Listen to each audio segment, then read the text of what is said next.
So I give you credit. So that's why we'll see how it is the next 2 years. Thanks for being here. Everyone ready? No Skubik? I'm Skubik today. You're Skubik? Well, tell the dean of the Capitol Press Corps I said hi.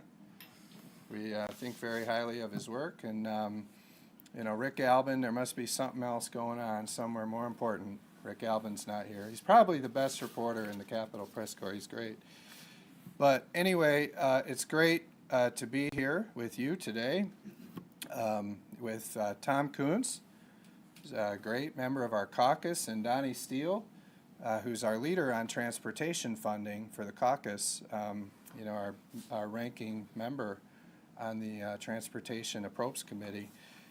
And so we've been working together along with Pat Altman, who is our transportation policy lead for the House Republicans. And it was nice, it was nice the Democrats had to work on Friday, wasn't it?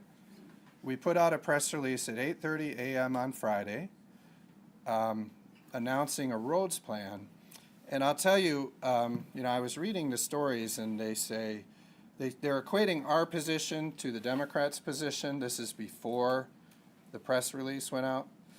And, we were in these scrums, and I was telling you the details of our transportation plan. What I realized is I just need to put it out in writing so you all could see it. So we did. We put it out in writing, the whole plan in a press release, and then Tom said, you know what, maybe we should have a press conference too to answer questions. So we're going to do that here today. I thought that was a good idea. So, we have, Tom will be introducing very soon some of our plan, which is great. And there's some other bills out there already that could be used to implement it. So that's on the way. But I'll just point out a few things. Number one, our school aid fund is up $8 billion over the last 10 years, which is more than 60%. And I'm going to argue to you that all of these numbers are much higher than inflation. We know that under Biden and Whitmer, inflation is up, but it's not up 60% like the school aid fund. Our general fund is up $4.3 billion since 2018, which is more than 40%, also more than inflation. That's quite a bit.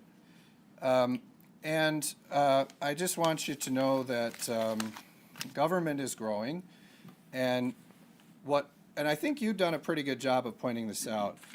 No one has said what their lame duck priorities are. Do you notice that? You ask Tate, he won't say. You ask Brinks, she won't say. So I just thought, why don't we put this out here? We were planning on doing this next year when we're in majority, but I thought, well, if there's no one with lame duck priorities, we'll just put this out. And let's focus on the roads, because a lot of the conversation the last few weeks has been about giving money to corporations. And I started realizing, and our caucus started realizing, if we give all the money to corporations, there's a road funding cliff coming. And some of you have reported very well on this, that the federal money is running out from the Biden administration, and the borrowing is running out. Remember, the governor borrowed billions of dollars, and almost all of that went to MDOT roads and federal roads. So what we're seeing when we talk to our local people in our communities, whether they're mayors or township officials or county road commissions, they're telling us there's no money that's been going into our local roads. Our local roads are in disrepair.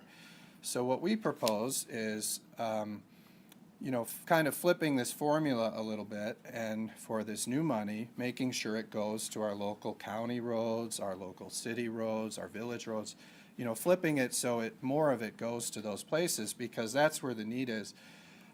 I think someone on my staff told me it was, 30 lane miles? Is that what the number was? Was it 30 lane miles of local roads? Is that right, Jerry? 30 miles extra a few years ago. Yeah, that's how much extra local and county roads got funded under all this bonding, right, and all this spending. So that's where the need is. I mean, I talked to Greg Markkinen today. He said there's a road up in his district that hasn't been redone since the 1950s. If you think about that, up in Copper Harbor, he says 1 million people use that a year. So I'm just saying it's our county and local roads that need the help. So we said, before we give the money to all the corporations, and by the way, how many candidates campaigned on that? How many candidates said, vote for me, I'm going to give all your money to tear down the Renaissance Center in Detroit? Or give me your money, I'm going to give it to these corporations that lay off people in our state. Versus how many said, vote for me and I'll fix the roads? And we've had Whitmer for 6 years, and since the 45-cent gas tax increase, which no legislative Democrat had the guts to introduce, we've not seen a plan from them. And so for 6 years, other than the borrowing, a lot of people in Lansing have allowed the Democrats to get away with no plan. So I said, you know what?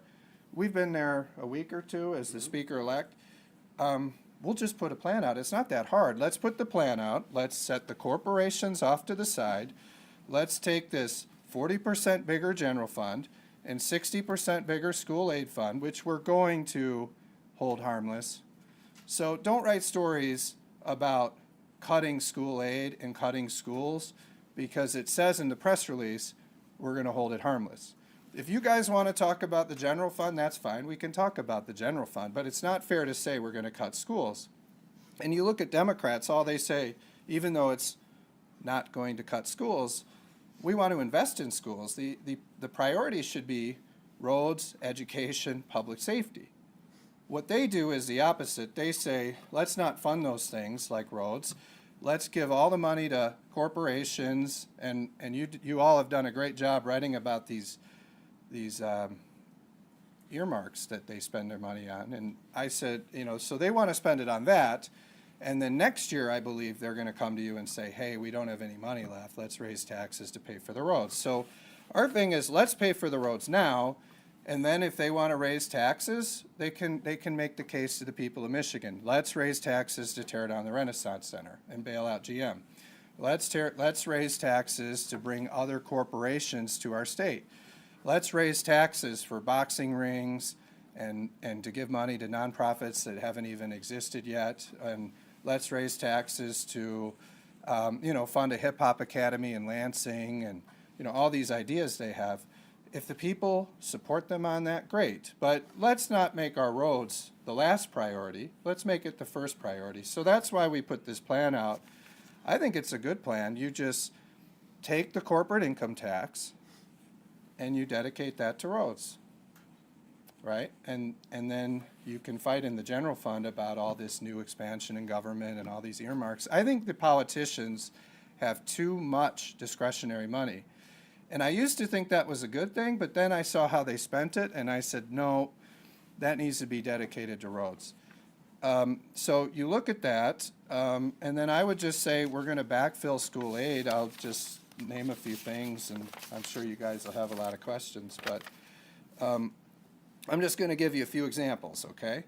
You could dedicate income tax revenue to backfill schools. I mean, you could just do that. You could deal with all of these restricted funds. A lot of these restricted funds go way over what they need and what they spend. So you could dedicate some of the money from all of those restricted funds to backfill schools.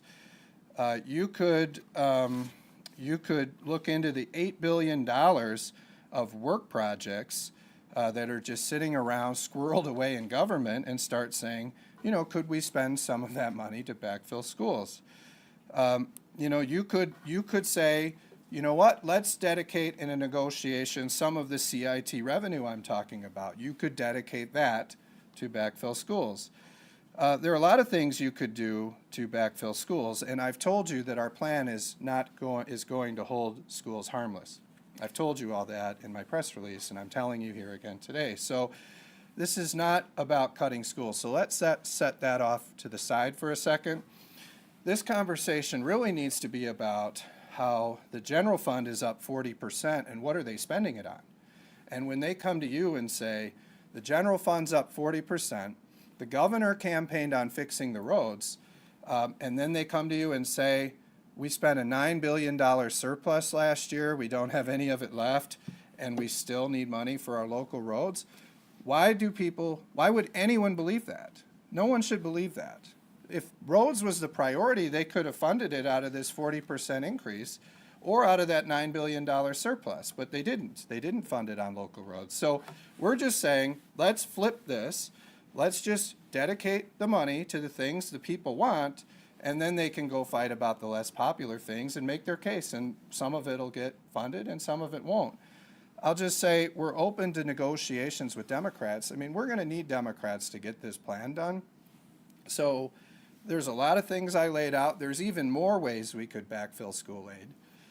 We'll engage with the governor, we'll engage with Tate and Brinks, and we'll figure out exactly which one of those options or other options would backfill schools. But I'm telling you, both in the press release and now, schools will be made whole as part of this. This is not about cutting schools. This is about spending our general fund smart. So I'll turn it over to questions in a sec, but I didn't know, is there anything either of you want to add, or you want to just wait for questions? Yeah, questions. All right, great. Well, we'll go from there. Oh boy. Did Scuba give you this question? You did.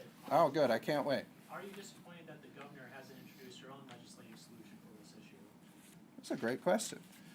The answer is yes. I mean, the governor's had 6 years, and I think that some people have been giving her a pass on the fact that you can't equate a position of, yes, I want to fix roads, or yes, I will have discussions about fixing roads. You can't equate that position with, here are the details of how we do it. Those are not, you can't equate those things. I'm giving you the details. It's great people are going to pick it apart and make it better and refine it, and we'll have negotiations and conversations. But I have a plan, and the Democrats don't.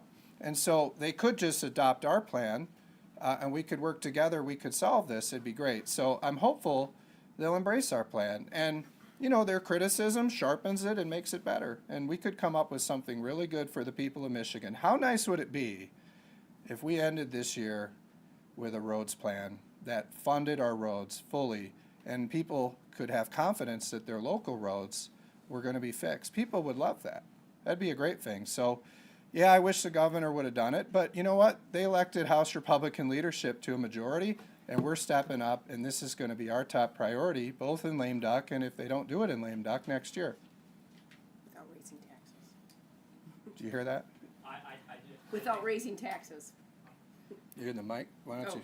Oh, I'm just really excited about this plan. I've been on the appropriations for 2 years, and we have a shortage of the funding from the driveways to the highways, and that is a promise that I would like to really fulfill, and to do this without raising taxes. That's what I'm so excited about this plan, is being able to just do it by better budgeting. So that's what I'm really excited about. So thanks for doing this today. That's great. You know, Donnie's the lead on that committee for a reason, and it's good that she's putting the marker down on that we're not going to support a tax increase to do it. Great point. Leader Hall, how many yes votes do you think you have in your caucus for a revenue increase on roads? Well, we're not going to do a revenue increase on roads, because I think probably zero. I'll just answer your question direct. I would say zero, because if we went back to our caucus and said the general fund is up 40% since 2018, which is $4.3 billion. Do you guys think we should spend this money on, electric school buses and a Zen stone for the Novi Public Schools and boxing rings and giving it to GM to tear down the Renaissance Center, and raise taxes to do it? Or do you think we should just try to find it from that $4.3 billion? I think all 58 of our incoming members would probably say, why don't we just spend it out of the general fund? And then once we dedicate it, because you don't want the politicians to come back later and take it away. Dedicate it. And then if there are reasons to raise taxes, let's evaluate those ideas. And then if there's a really good, compelling case to raise taxes, then maybe some of our members would go for it. But they're not going to go for it to fund the stuff these guys have been spending it on the last 2 years. Can I Yeah, expand go ahead. just a little bit Go on ahead. that? Just a little bit on that. So we are revenue neutral, and the bills that I'm going to introduce later today, LSB has them, we're going to do some later today, is going to raise the gas tax, but we're going to lower the sales tax an equivalent amount. So we are not raising. This is revenue neutral. So even though there's going to be an adjustment, it's not a new tax. Be really clear on that. Revenue neutral. And that's a great point, just to add. So we're going to make sure all of the money that you spend at the pump goes to roads. Now, in the studies I've seen, they say pretty universally that Michigan has one of the higher amounts of taxes collected at the pump and one of the lower percentages of that money that goes to roads across the states, roughly. So our plan is just dedicate all of the money that goes to roads, or excuse me, our plan is dedicate all of the money that we collect at the pump to roads, just dedicate it all. And then, and the way you do that is what Tom Kuntz is introducing, and he's got a great plan to do it. And so we'll do that, and then we'll backfill the schools. And that makes sense. I think it makes sense to people.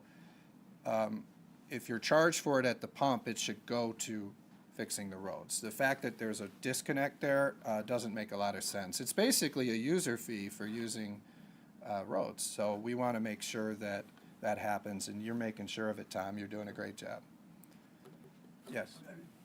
In 2019, when the governor proposed the 45-cent gas tax increase, one of the counter proposals from House Republicans at that time was exactly what you're saying, moving the sales tax they pay at the pump directly to roads. That didn't succeed in 2019. Why do you think it has a better chance this time around? Well, I was there, you remember, so I was there, and so I can speak to this. What you've seen since then is an explosion in the general fund. I mean, it's a 40% increase in the general fund approximately since that time. So I think all of us look at it and say, we don't want to cut important services, we don't want to cut education. You want to have a responsible budget. But where I think they lost credibility is the budget went up 40% in the general fund, and we didn't see additional investments in local and county roads. So then you start to say, okay, the governor campaigned on fix the roads. That isn't the priority. The priority is whatever they spent that other 40% on. And so we look at, government did not, the state didn't need all these programs before 2018, and some of it just a year or two ago. I mean, we survived fine without that. Now, we go back, we evaluate all of those programs, and we look for return on investment for taxpayers. So some of those new programs Whitmer's put in there have merit. One thing people talk about in school aid is the free breakfast, free lunch, right? That has merit, okay? But we look at the programs that have been there for 50 years. Do those have as much merit as they used to? Do all of the new programs they created have merit? Or when you're setting priorities in a budget, you have to draw a line somewhere. I'm just saying that line, roads should be above that line, and some of these other things should be below that line. And if the people think we should fund the things below the line, they can make a case for a tax increase on that. But that's not what they do. They fund all that stuff, and then next year they'll try to come to you and say, raise taxes for roads. And that doesn't make any sense when you have had a 40% growth in your general fund since that time. So my hope is that everyone, Republican or Democrat, can look at what's happened since that time and say, you know what, we got the money to do this. That's what's different. One other follow-up question. It seems like this plan would cut off the funding stream for SOAR going forward. I guess, what's your opinion of the program? Or do you think it's better off without any funding going toward it, or do you think that funding can be found in other ways? Well, I think that every program, they can make their case. The governor and the MEDC can make their case to the legislature. And just like what happened before the automatic funding was put in on a pretty much party line vote, there may have been one Republican, but it was pretty much party line vote. Before that, they could just make their case and say, entire legislature, this is what we're trying to do, and with no NDAs, this is what we're trying to do, so the public can view it, the legislature can view it, and say, let's get the votes to do it, and we'll appropriate the money for those projects that have merit. Instead of what they're doing now, which is we're going to automatically dedicate hundreds of millions of dollars to this, and then a select group of legislators that is very stacked get a voice, right? So what you've seen in this legislature is they put all the pro economic development, corporate welfare members on approps, and what, probably 80% of the members don't get a vote on it? Every community should be represented in those votes, and if there's such great projects for the state, then they'll pass the House, they'll pass the Senate, and the governor will sign it. But they need to make that case on the individual projects, not in secret and not with a select group of members. So, yes, that fund should expire after it expires. I think it's scheduled to expire after this next year.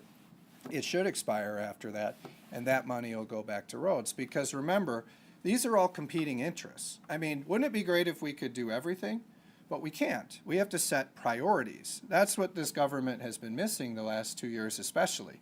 I'm just saying roads is a higher priority than giving the money to corporations. Who needs it more, right? I would say the people need it for roads more than the corporations need it, many of which have had record years. I mean, GM is way up there, billions of dollars of profit, but they want $250 million from us to tear down the Renaissance Center as they've left Detroit and just laid off 1,000 people in Warren.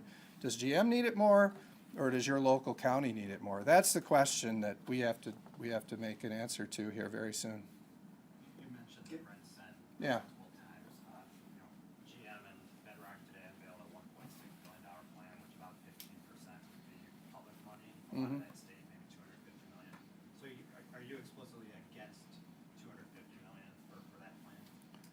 Well, number one, I think it's great that there's proposals out there to, redevelop and improve the river walk. And, in my office, I have one of those placards that says, "Make Detroit Great Again." You guys remember that from the Trump rally at the Rensen? Or it wasn't at the Rensen, it was at the Cobo. What do they call Cobo now? Little Caesars? TCF. They Oh, keep TCF. changing the name. Huntington Place? Huntington Place? Place. Yeah, sorry. How many times have they changed the name? I mean, so many times. But a lot of us still call it Cobo. But anyway, at the Trump rally there, they had those "Make Detroit Great Again" signs. And I have one of those in my office. It has a beautiful silhouette of Detroit, including the Renaissance Center.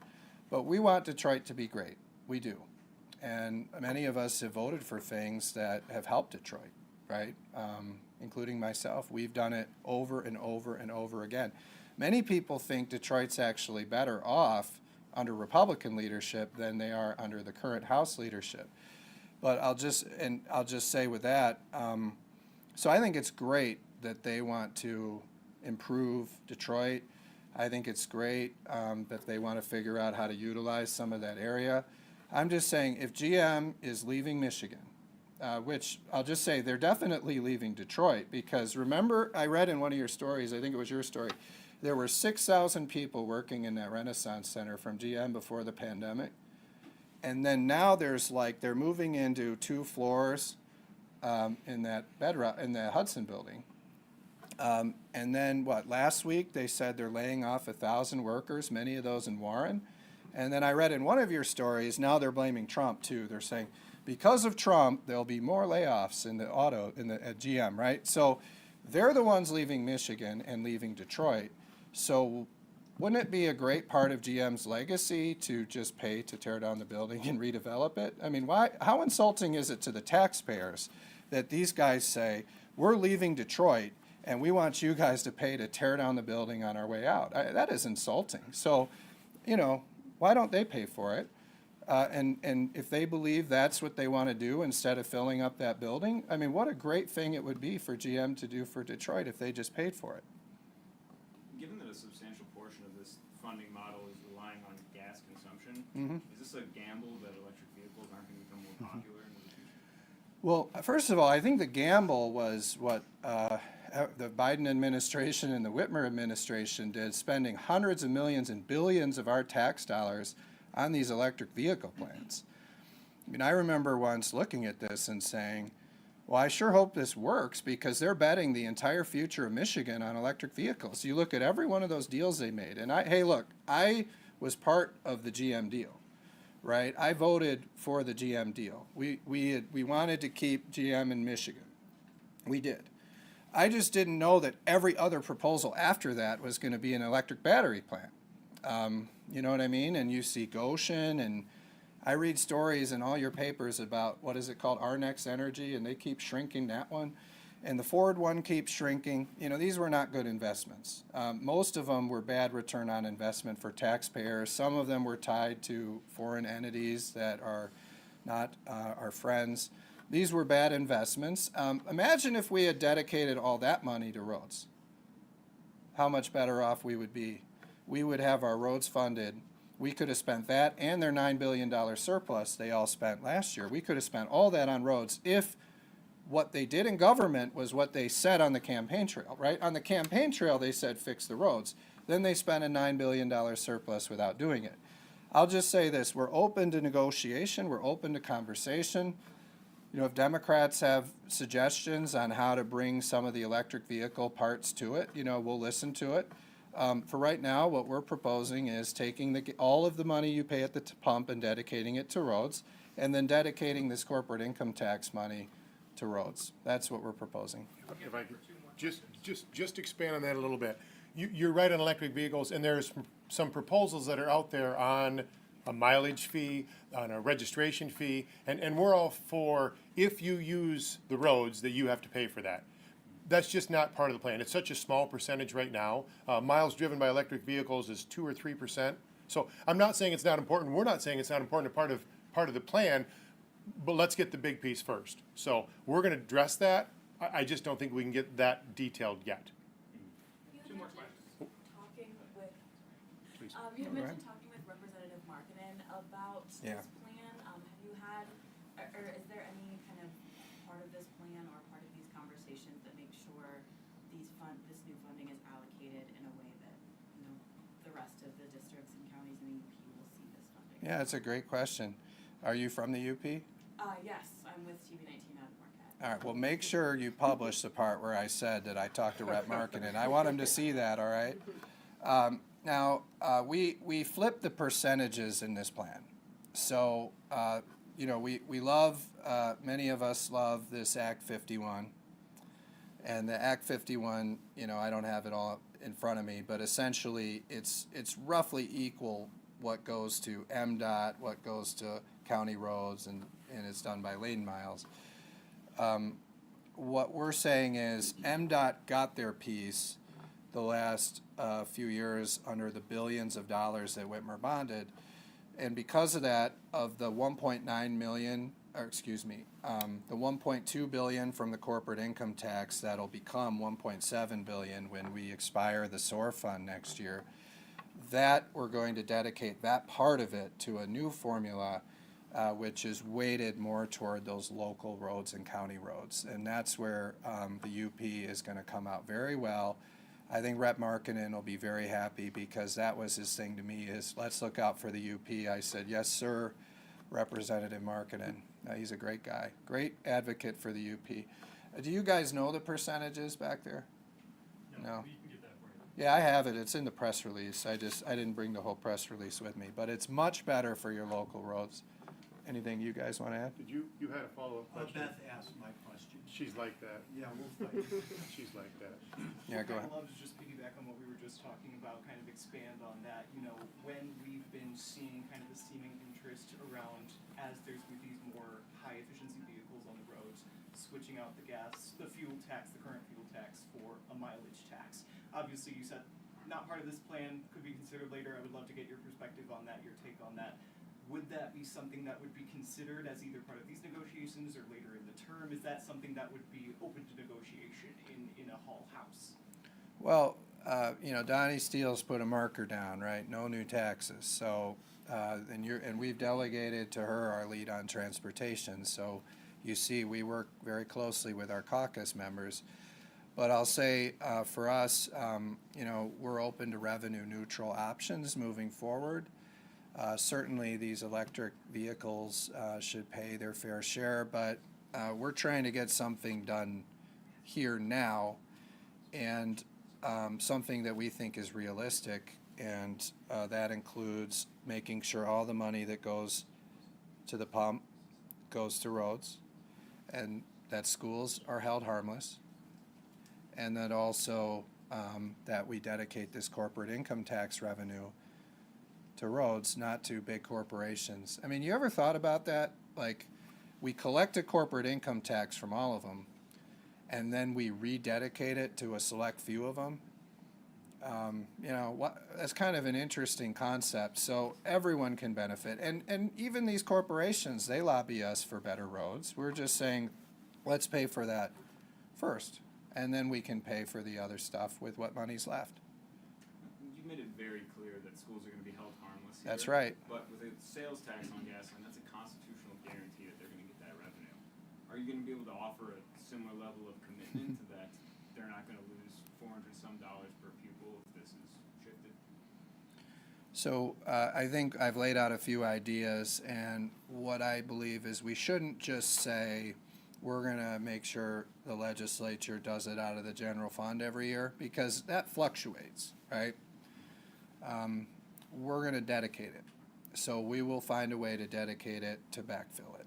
And I've given you some of those suggestions. If there's a hole in school funding, I'll vote no on my own bill. That's where we're dedicated. The team is dedicated. That's not gonna happen. But down the road, you do have term limits, right? And the sales tax on gasoline is something that goes on into the future. Correct. Well, I mean, I can't tell you what the next generation's gonna do, but we're not interested in cutting school funding. That is not gonna happen on our watch. Now, if you want to write stories that we're going to cut the general fund, you know, spending, I mean, I think that's fair, right? I mean, we're going to look, but I've been telling you this the whole time. You go back and look at our campaign. What did the people talk about? You know, what did Ron Robinson talk about at the doors? You know, what did Donnie Steele talk about at the doors? You know, and you won by a big margin. But what they said was, we need better return on investment for our tax dollars. We need to invest in local roads and infrastructure, and we're going to look at getting better value for your tax dollars. So the people believe education's important. Remember, we said, I mean, one of the reasons that Nate Shannon lost and Jim Hodsma lost, even though he's an election denier and won't admit it, these guys lost because they cut 92% from school safety funding. That's why they lost, okay? So that's why they lost. We're going to fund education. The people were clear in the election. They support education funding and they support roads funding. But none of these people said they were going to give all the money to corporations. And, you know, I didn't see many of them talk about money for drones and, you know, like I said, boxing rings and splash pads. They didn't talk about that. And they spent billions on that. Thank you, everybody. Thank you. All right. Thank you. Unity.